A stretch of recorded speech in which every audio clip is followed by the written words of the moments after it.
The San Palma, a refrigerator ship from Argentina carrying a consignment of prime frozen beef, has arrived at the London docks. As the meat is being unloaded to a cold storage shed, a dock worker notices something strange. One of the sacks doesn't feel right. He is instructed to open it. As he tears at the cloth, the face of an icy human corpse is revealed. Dead of Winter. Written by Eric Pace, produced by Leonard White, and directed by Don Lever. At the public mortuary, John Steed reads the Shipping Gazette as he waits for fellow Avenger David Keel, who he has called away from his morning surgery. Keel arrives, upset at Steed's sense of timing. Steed explains that there is a corpse that he wants him to examine as a matter of urgency and leads him into the mortuary. Inside, they meet Dr. Brennan, a police surgeon who Keel remembers from his university days. The pleasantries are brief, however, as they soon come to the body on the slab, the man found at the docks the previous night. Brennan explains that an autopsy will not be possible for at least 10 hours, as the body is still 10 degrees below freezing. He cannot tell the time of death, but Steed has a theory. "If I may hazard a guess, I'd put it at 2 weeks and 5 days ago, the time of departure of the San Palma from Argentina," says Steed, indicating his copy of the Shipping Gazette.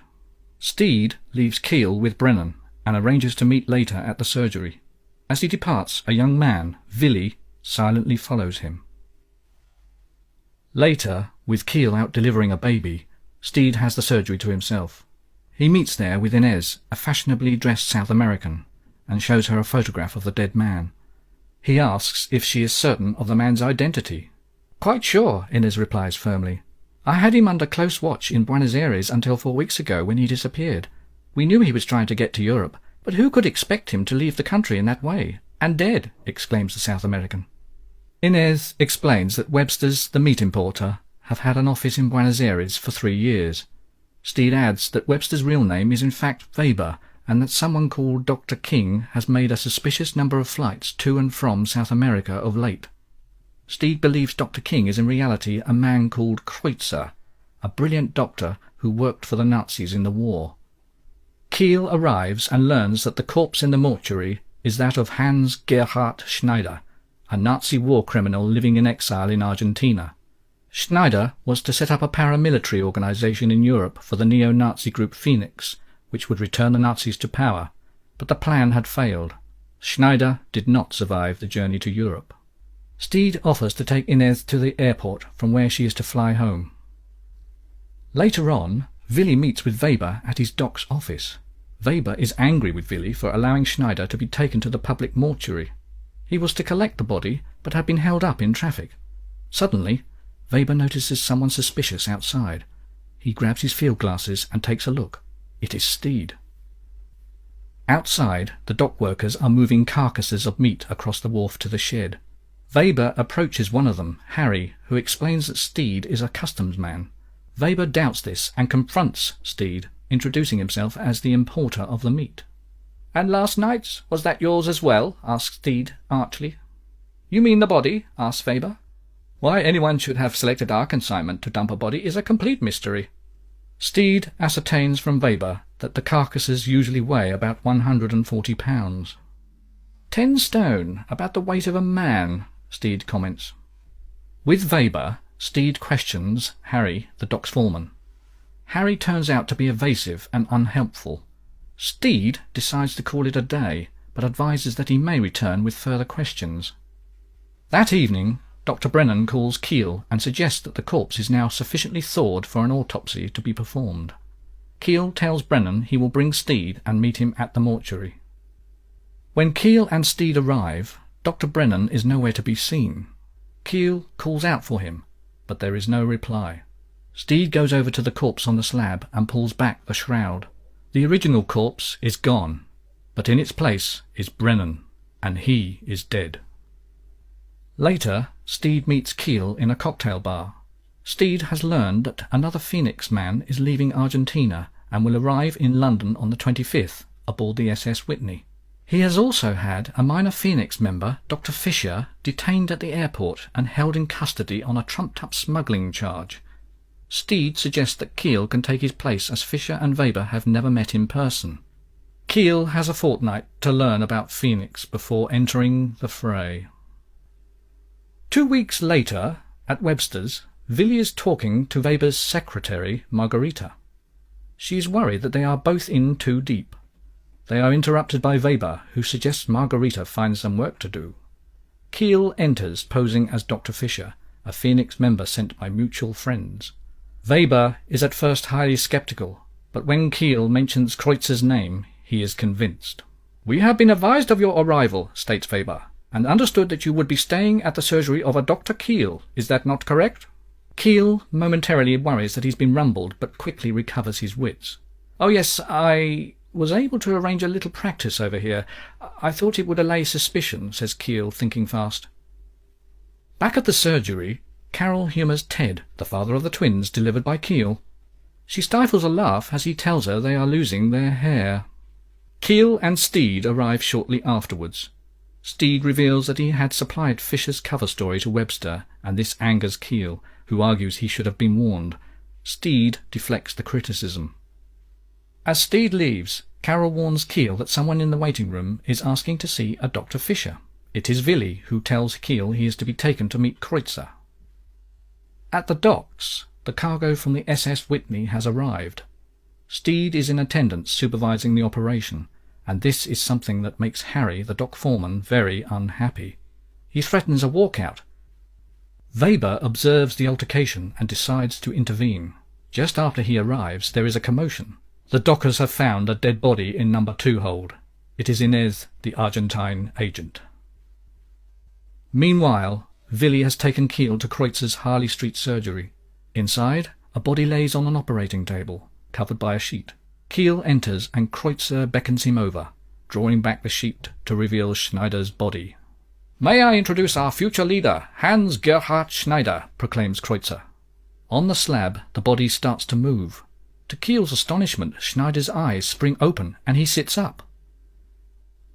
Back in his office, Weber is being interrogated by Steed. How can he explain the corpses found in 2 consecutive consignments? Weber suggests there must be a gang operating at the Argentine docks, but Steed is unconvinced. Weber confesses that the tragic events have contributed to his decision to close down operations. There is not enough money in it these days. Steed seizes upon this. "No, I should have thought that 300,000 Deutschmarks recently transferred into your account would have helped out a bit," Steed says pointedly. "For a customs officer," says Weber, "your investigations have been very widespread, Mr. Steed." He suggests that the bodies may have been dumped on the ships as a warning to anyone who inquires too deeply. After Steed has left, Weber calls Kreutzer to warn him about Steed. Kreutzer demands that Steed is dealt with along with Kiel. "I want them both on that boat tonight," intones Kreutzer. Kreutzer returns to the surgery to find Willi and Schneider toasting the resurrection. Schneider snaps at Kreutzer, who tells him he must rest. He is not yet fully recovered from his suspended animation. Kreutzer takes Kiel into another room and reveals that the game is up. He knows who Kiel is. Steed goes to the surgery to find Kiel, only to be told by Carol that he left with a patient who had been asking for a Dr. Fischer. Steed is concerned that he has no leads. However, help comes from an unexpected source. Margarita calls in at the surgery, desperate to save Willi, her boyfriend. She is not sure where Kreutzer is now, but knows that he will be taking Kiel to the docks in the evening. At Harley Street, Kreutzer has had Kiel restrained on the operating table. He has prepared a hypodermic containing the cell freezing solution and threatens to administer it to Kiel. He indulges Kiel's curiosity and reveals Phoenix's plan is to incite a world war leading to nuclear combat. All Phoenix members are to be frozen and held in storage in a secure location in Argentina while the war rages around them. Kiel points out that atomic weapons are fairly indiscriminate. Kreutzer has an answer. "A man frozen beneath the threshold of life is as good as dead. Atomic radiation cannot harm him, and when it subsides, he will awaken to a world free of all opposition," gloats Kreutzer. But Kreutzer's preparations for this audacious plan are incomplete, and Kiel's arrival has presented the perfect opportunity. "For all experiments, one needs a guinea pig," Kreutzer confides to Kiel.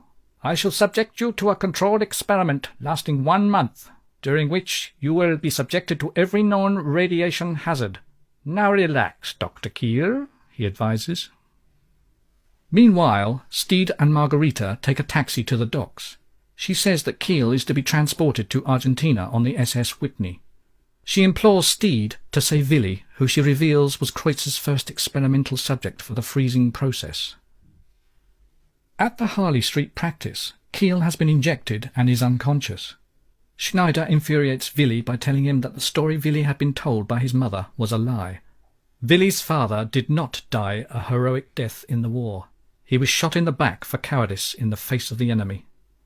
Kreutzer remonstrates with Schneider. It was foolish to unnecessarily anger the youth. Steed and Margarita arrive at Weber's office at the docks. Weber appears gun in hand. Margarita has struck a deal with him and has led Steed into a trap. Weber sticks the gun in Steed's back. They are going to the cold storage shed. Kreutzer, Schneider and Willy arrive at the cold store with Keel's body. Weber arrives shortly afterwards and motions for Steed to go into the cold store. Kreutzer suddenly senses something is wrong. The temperature in the room is near normal, when it should be freezing. Someone has turned on the heating. Suddenly, a docker's hook reaches out and knocks the gun from Weber's hand. It is Harry, the dock's foreman. He calls out, and a gang of dockers mob the villains. Schneider draws a gun and aims it at Keel's helpless form. "One move from any of you, your friend dies," warns Schneider. "Keep them covered, Willy." Willy draws his Luger and swings it slowly around the group. He brings it to rest, aiming at Schneider, and shoots. "That was for lying about my father," spits Willy, as Schneider falls dead to the floor. Willy trains his weapon on Kreutzer and Weber. He will be free of them at last. "Your freedom won't do you much good, Willy," reveals Kreutzer. "Remember, you were my first experiment. When I examined you later, I found the living tissues were not being replaced. You will not live another 6 months." Willy is shocked and lets his gun arm drop. Steed jumps into action and grabs the weapon. He brings it to Kreutzer's throat and instructs the dockers to restrain the villains. He promises them a large bonus and asks for an ambulance to be called for Keel. Much later, at the surgery, under Steed's watchful eye, Carol tends to Keel, who sits in an armchair, his legs wrapped in a blanket. He has been brought back to consciousness and displays no serious ill effects, but he has caught a chill. Steed reveals that there was no such man as Dr. Fisher. He had to get Keel into the organisation somehow, and that was his best solution. "I thought it was too much of a coincidence," says Keel, somewhat perturbed. Steed wags a finger at his friend. Now, if you're not careful you'll get a temperature, old man," he says, with a playful smile.